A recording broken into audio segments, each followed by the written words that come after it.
The old lawyer, with eyes the color of faded parchment, slid the key across the polished mahogany desk. It was heavy, ornate, and black with age. "Crimson Manor is now yours, Miss Vance," he'd said, his voice a dry rustle of leaves. "Provided you fulfill the terms of your great-aunt's will." 30 nights? That was the catch. 30 consecutive nights I had to spend in the secluded mansion of a relative I never knew existed. In exchange, a fortune that would erase my mountain of student debt and a life of soul-crushing temp jobs. It felt like a fairy tale, albeit a slightly macabre one. The manor was 4 hours from the city, nestled deep in a forest that seemed to swallow the sunlight. As I drove up the winding, unkempt driveway, the house emerged from the mist like a forgotten beast. It was a sprawling Gothic revival, its stone walls choked with ivy of a peculiar, deep red hue. Crimson Manor. The name was unervingly fitting. The air inside was thick with the scent of dust, decaying paper, and something else, something faintly metallic and sweet. The furniture was draped in white sheets, resembling a congregation of silent, waiting ghosts. In the grand foyer, a gallery of portraits stared down at me, their painted eyes seeming to track my every move. I tried to laugh it off, the overactive imagination of a city girl thrust into a real-life horror movie set. The first week was a study in unsettling normalcy. The house groaned and settled around me, its ancient bones creaking in the night. I'd hear faint whispers that I dismissed as the wind in the eaves, see fleeting shadows at the edge of my vision that I blamed on exhaustion. I was determined to be practical, to not let this place get to me. The money was too important.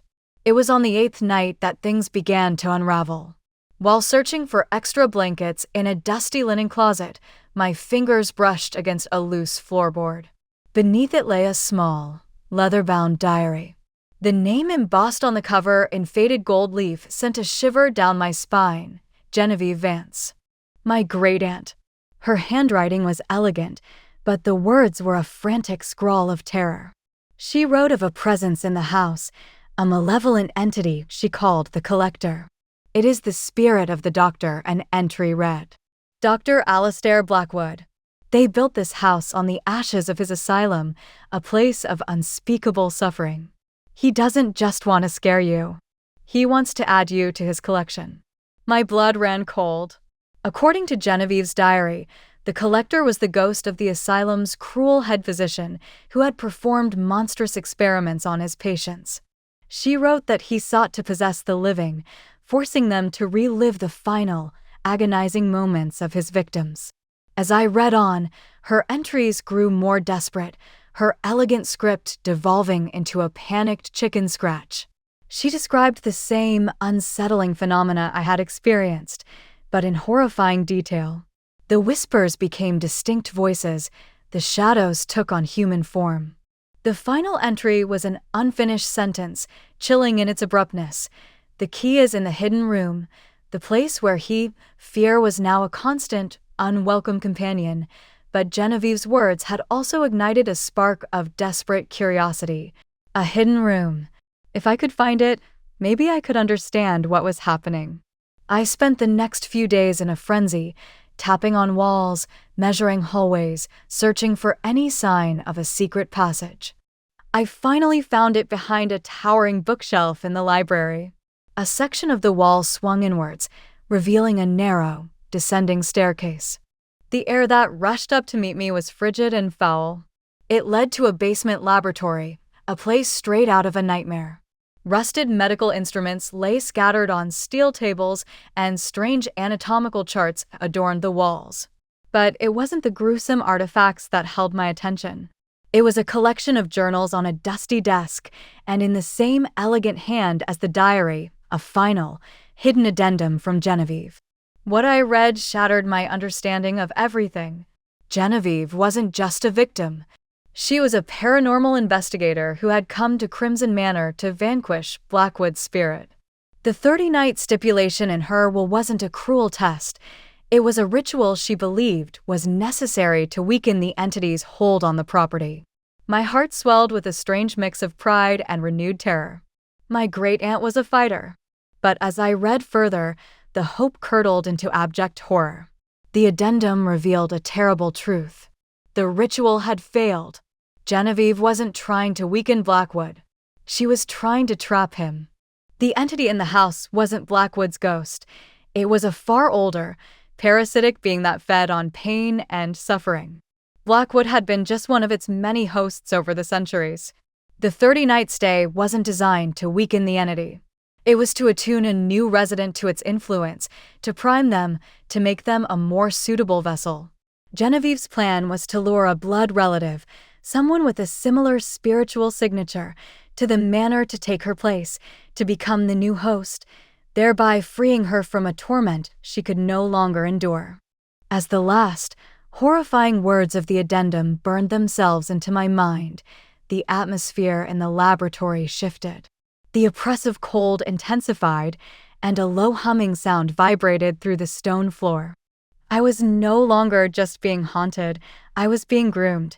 The whispers, the shadows, the creaks and groans, they weren't random acts of a restless spirit.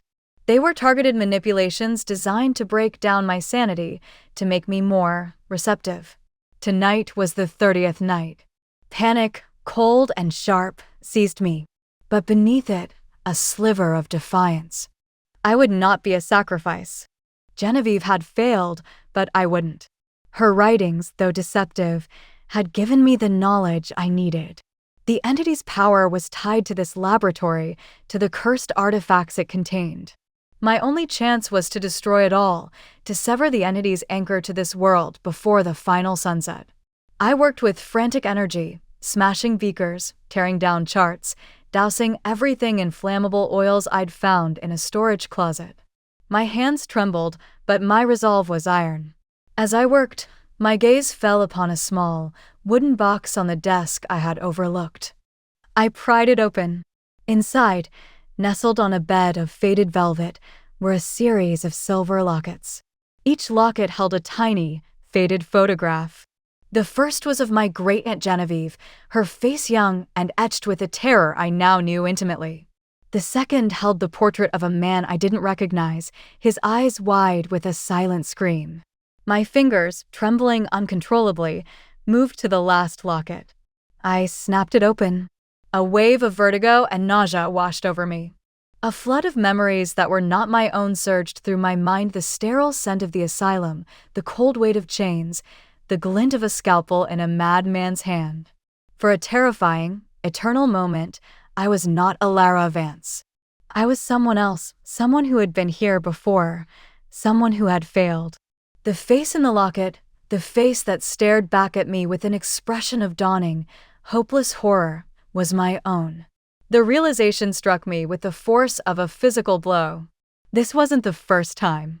The entity didn't just collect souls, it collected hosts, trapping them in a repeating, agonizing cycle. I was just the latest in a long, unbroken chain. A loud, definitive click echoed through the laboratory. I spun around.